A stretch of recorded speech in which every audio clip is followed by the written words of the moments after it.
வணக்கம் மக்களே. இன்னைக்கு நான் உங்களுக்கு ஒரு பயங்கரமான த்ரில்லர் மூவி தான் கொண்டு வந்திருக்கேன். படத்தோட டைட்டில் கள்ளம் காவல்.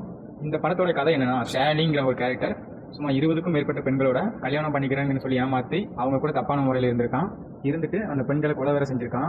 பல பெண்களை வலையில விழ வச்சு அவங்கள கொல்றதுக்கு முந்தின நாள் அவங்கள லாஜிக் வர வச்சு அவங்க கூட ஒன்றா இருந்துட்டு கொடூரமாக கொலை பண்ணி பாடியை தூக்கி போட்டுட்டு யாருக்குமே தெரியாத மாதிரி தலைமறைவாக ஜாலியாக வாழ்ந்துட்டு இருந்திருக்கான்.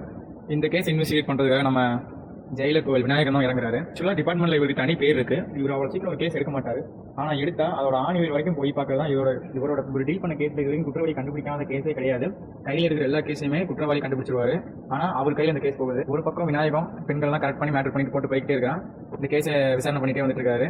ஆனால் ஒரு குழுவும் கிடைக்கல. நம்ம படத்தோட வில்லனுக்கு ஒரு ஒய்ஃப் 2 குழந்தைங்க சொல்லி ஒரு நிம்மதியான வாழ்க்கை தான் வந்துட்டு இருக்கான். சாதாரண ஃபேமிலி மேனா இருக்கிற அந்த தாஸ் எப்படி ஒரு சைக்கோ கொலைக்காரனா மாறினாங்கிறது அந்த கதை ரொம்பவே இன்ட்ரெஸ்டிங்காக இருக்கு. வாங்க நம்ம ஸ்டோரிக்குள்ள போகலாம். ஸ்டார்டிங்ஸ்லேயே பார்த்தீங்கன்னா தாஸ் அவன் முன்னாடி 2 பிள்ளைங்க டிவி பார்த்துட்டு இருக்கான். ஆக்சுவலாக இது வந்து ஒரு ரியல் ஸ்டோரி. கிட்டத்தட்ட 2003 to 2005 பார்த்தீங்கன்னா உண்மையாகவே ஒரு 33 பெண்கள் இந்த மாதிரி ஒரு சைக்கோ கில்லர் வந்து கொலை பண்ணியிருக்கான். அவனோட ஸ்டோரியை தான் படமாக எடுத்திருக்கான். சாதாரண ஒரு ஃபேமிலி மேனாக காட்டுற நம்ம வில்லன் தான் மம்முட்டி நடிச்சிருக்காப்ல.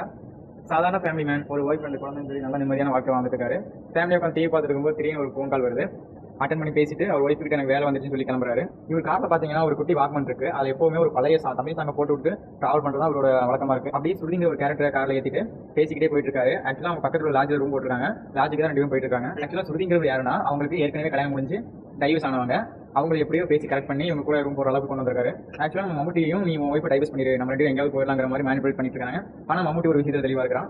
ஆக்சுவலாக ஒன்லி மேட்டர் நோ லைஃப் அப்படிங்கிற மாதிரி தெளிவாக இருக்காப்ல. ஆனால் அது தெரியாமல் இந்த பொண்ணு சிரிச்சு பேசிட்டு அவங்க கூட ரொம்ப ஜாலியாக வந்துட்டு இருக்காங்க. அப்படி அவங்க பேசிட்டு இருக்கும்போது ரேடியோவில் ஒரு கொலை நியூஸ் பற்றி சொல்லிட்டு இருக்காங்க. அதை கேட்டதுமே சுருதி ரொம்ப சாக்காடா, எப்படி தான் மனுஷங்களே கொலை பண்ணுறாங்க அப்படிங்கிற மாதிரி சோகமாயிடுறா. ஆனால் மம்முட்டி அதை கேட்டதுமே ரொம்ப குசியாயிடுறாரு. இல்லை அதெல்லாம் ஒரு திரில், நான் சின்ன வயசுல ஒரு எலியை பிடிச்சி கை காடுன்னு அறுத்து கொஞ்சம் கொலை பண்ணி விளையாடுவேன், அது ரொம்ப ஒரு திரிலான ஒரு விஷயம் அப்படின்னு சொல்லியிருக்கான். ஆக்சுவலாக மம்முட்டி சின்ன வயசுல இருக்கும்போது அவங்க வீட்டில் உள்ள எலி நாய் சொல்லி பல இதை கொண்டிருக்காரு.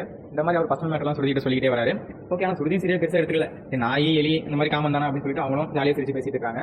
ஆனால் அவங்களுக்கு தெரியாது அடுத்து என்ன நடக்க போகுதுன்னு. ஆனால் சுருதி கேட்குறாங்க, இந்த மாதிரி ஏங்க எலி நாயெல்லாம் ஓகேங்க, ஆனால் ஒரு சக மனுஷனை கொலை பண்ணுற அளவுக்கு யாருக்குமே தைரியம் வரும் அப்படின்னு சொல்லி மம்முட்டி கேட்காங்க.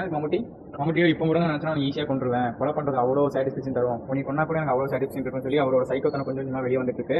இதெல்லாம் கேட்டிருக்க அந்த சுருதி வந்து அவங்க சீரியஸாகவே எடுத்துக்கல, சும்மா ஜாலிக்கு தான் பேசிட்டு இருக்காரு நினைச்சு திருச்சி விளாண்டுட்டு இருக்காங்க. சரி இவன் சாலை கொடுன்னு வாங்குறாரு. சாலை வாங்கி அவள் கழுத்தை திரும்பி ஒரே இழுப்பு தான் சுருதி பாட்டை விட்டு அவளை கொண்டுட்டு அவனுக்கு அப்போதான் ஒரு நிம்மதியே வருது, ஒரு சாட்டிஸ்ஃபேக்ஷன், எதையோ சாதிச்ச ஒரு மன திருப்தியில் அப்படியே சிரிக்கிறான். அப்படியே அவளை கொலை பண்ணிட்டு தம்ம எடுத்து வாயில் வச்சு ஸ்டைல அடிச்சுக்கிட்டே இருக்கிறான். இது ஒன்றும் கொலை இல்லை, ஆனால் ஸ்டார்டிங் சீன்லேயே இந்த கொலையோட தான் ஆரம்பிக்கிறாங்க. அடுத்த பாட்டில் நடக்குன்னு பார்க்கலாம்.